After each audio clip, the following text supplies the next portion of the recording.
Okay, so I am getting ready to soak some fruits for a black cake. You can probably see it reflected in my glasses, but I have a bunch of glass bottles. I'll show pictures. I'll flip the camera just now so you can see all the things I'm working with. But I'm about to soak some fruits for black fruit cake. If you've been following for a while, you know that this is one of the staples every Christmas. It's part of my Caribbean heritage.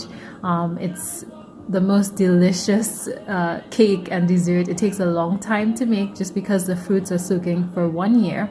So what I'm actually soaking are the fruits for next year's black cake, right? So you usually soak it in advance, and I'll show you what I have here. So a couple of things to note, some secret ingredients. I guess they won't be so secret after all. But somehow it always has to be done at night, right? This is just my own thing, right? Every time I've done it, it has always been at night.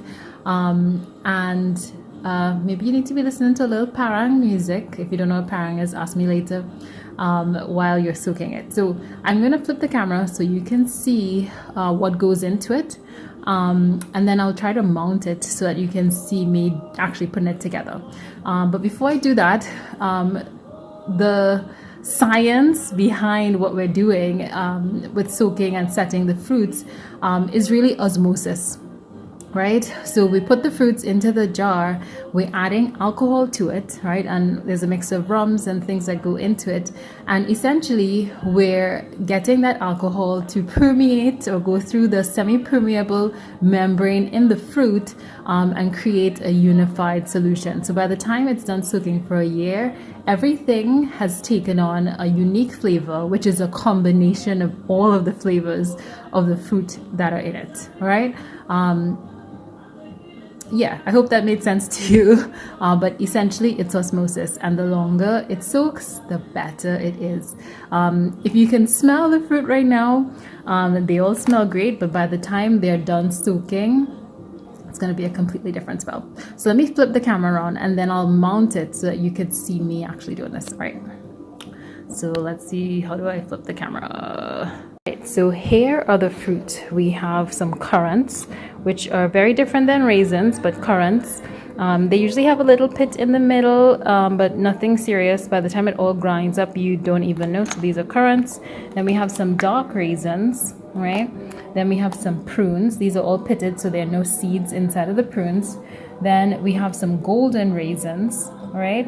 Then we have some mixed fruit, or mixed peel, as we say in Trinidad.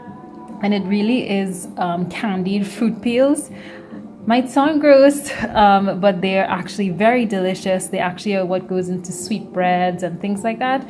And it's colored, some of it orange peels, lemon peels, that kind of thing. But it's a main ingredient in this dish, or in this cake, I should say.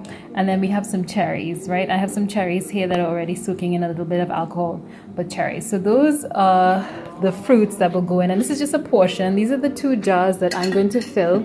And these jars, you can get them, I got these at Target. You could get these pretty much, I won't say anywhere because I had to hunt a bit to find them. But one of the good things about these jars is that they have a lid that actually clamps closed, right?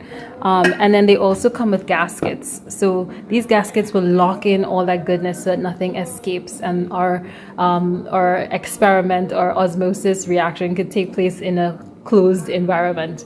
And then you'll see I have a couple of different rums, and I tried to use always Caribbean rums. I feel like that's the best result, is what I know, and it gives us the best result. So I have some black label, white label. There's a little Appleton there as well. So that's what I'm going to use. We usually add some other things to this, brandy and wine and stuff like that. I'm not going to show you that part, but I'm going to show you the initial stage of setting it. Now, one of the things that I would like to say, I'm doing it reverse. Some people might actually grind these fruit first and then fill it in the jar, but I like to put the fruit in whole, soak them in the alcohol, and then a year later I'll blend it all up. And actually I'll try to get one that's already set so you could see what it will look like later on. But yeah, so let me get started doing this. All right, So I'm gonna start putting this in. I hope that you can hear me, and I hope that you can also see my hands moving here. But what I'd like to do is actually start with the bigger pieces of the bigger items. So definitely the prunes first, because I grind it later, I want it to be easy for it to come out, and the bigger pieces will be easier to fall out versus like the smaller pieces at the bottom. So I'm gonna take these prunes and I'm gonna divide half and half in between these two bottles. Now, it's not an exact measurement, but I just kind of eyeball how much goes in there, right? So I know how much is in this bowl, so I just try to separate it into half.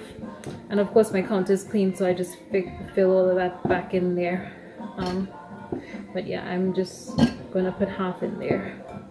My grandmother might look at me like, girl, what are you doing? Because she would usually have us grind all of these first, so it isn't a pulp before we actually soak it. I just like to do it this way. This is how I have been doing it since I've been making it on my own. So I'm just filling in all of the prunes, and I'm just eyeballing again. I mean, these prunes are large, so that's gonna be the deal. All right, and sometimes I layer it, right? Like I will do some prunes, some raisins, whatnot, but I'm just going to fill the jar. So that's what we're doing here, just filling the jar.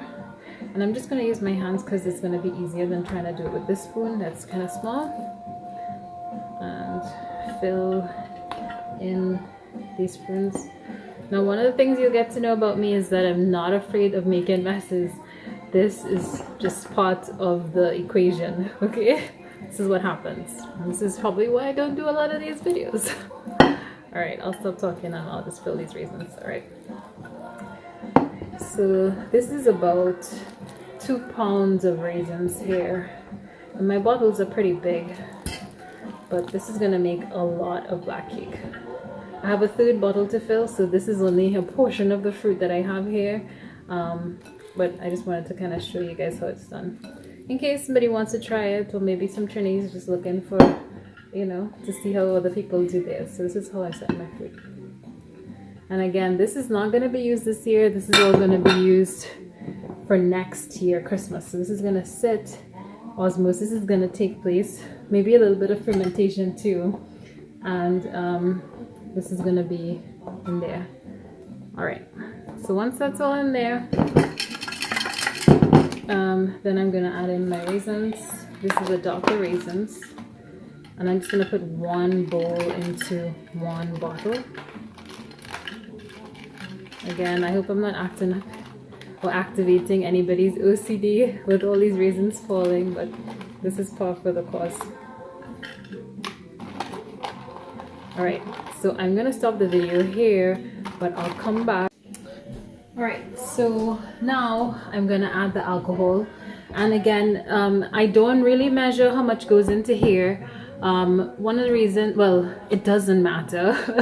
That's one. And two, what happens when these all set, they will expand and then they all get grind up together, right? So it will all mix in eventually and give us a uniform flavor. Now you'll notice that it's so pretty. I love to see it like this, but you'll see a lot more of the darker stuff in here. Eventually this turns all brown, very dark brown, which actually adds to the color of this cake, right?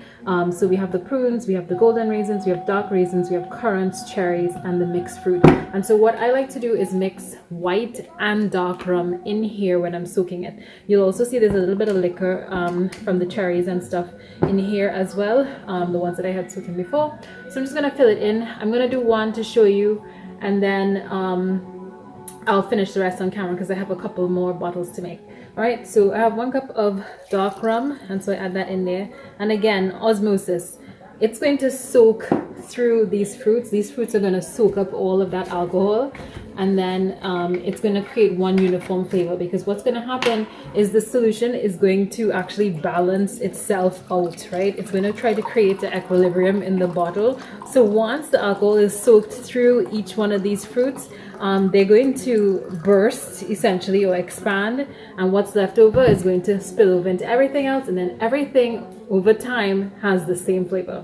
Never mind the hole in my cup, but I'm just adding the alcohol into that. So I'm just adding And now is not the time to skimp on the alcohol, right? You need that alcohol to soak in there. So it looks like I'm gonna need about 4 cups, and I just keep filling. This is going to expand, so I have to leave some room for that to happen, especially when it's closed and the gasket is sealed. So I'll do that. So you get the idea. Just keep filling until the bottle is full, and you'll see it's filling up there. I rocked it to the side, but it's filling up. So I just try to put equal amounts of light and dark alcohol. Everybody does something different, but this is just what I do. So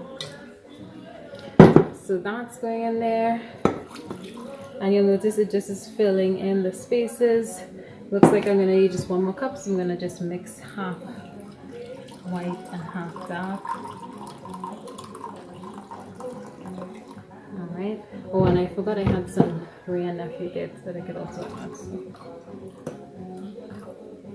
All right. So once I add that in there, then this is good to go. And I have a little bit more than necessary, so I'll just pour it into this one, but you get the idea. And so what happens now is that this will be closed, right? And then it will be allowed to do whatever it does. These gaskets, I recently learned just last 1 year, so every year you need a new gasket. All right. So with that being in there, I'm gonna close it so you can see this is gonna be locked away for the next year. So there you have it. And it looks so cute, and let me show you what it looks like after a year. All right, so sitting it, I had this soaking for about a year, and I put this in this smaller bottle so that you can see. If you look closely, you'll see the little pieces, right? You'll see some of the big prunes, the raisins have expanded. You'll see, I hope you can see, the mixed peel, the color is all gone and everything has turned brown, right? And so all the pieces, the same stuff that's in here is in here, but it's now all bleached, and it created its own very unique flavor, right?